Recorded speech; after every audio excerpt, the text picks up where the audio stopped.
மந்திரமலையில இருக்கிற உண்மைய சொல்ற குருவி கிட்ட போய் கேட்டா, தன்னோட உண்மையான அப்பா, அம்மா யாரு அப்படின்னு தெரிஞ்சிரும் அப்படிங்கிறத வந்து, அவங்க அண்ணன் தம்பிகிட்ட வந்து அந்த பொண்ணு சொல்றா. அத கேட்ட அவங்க அண்ணன் வந்து வீட்ல போய் சொல்லிட்டு, அவங்க உண்மையான அப்பா, அம்மா யாரு அப்படிங்கிறத கண்டுபிடிக்கிறதுக்காக மந்திரமலைக்கு வந்து போறான். உண்மைய சொல்ற குருவிக்கு குடுக்கறதுக்காக மந்திர பூவையும், மந்திர தண்ணியையும் பறிக்கணும்.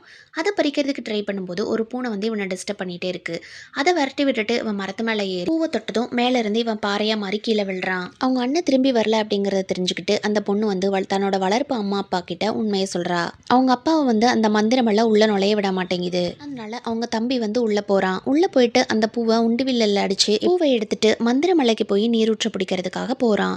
அங்க வந்த ஒரு கழுகு இவன மேல ஏற விடாம டிஸ்டர்ப் பண்ணுது. மேல ஏற முடியாம வழுக்கி கீழ விழ பார்த்தவன் கீழ விழுந்ததும் பாறையா மாறுறான். இவங்க 2 பேரும் திரும்பி வராதத பார்த்து அந்த பொண்ணும், அவங்க அம்மாவும் மந்திரமலை பக்கத்துல வராங்க. அப்ப அவங்க அம்மாவாலயும் உள்ள நுழைய முடியல. அந்த பொண்ணு உள்ள நுழைஞ்சு அவங்க அண்ணனையும், தம்பியையும் தேட பார்க்குறா.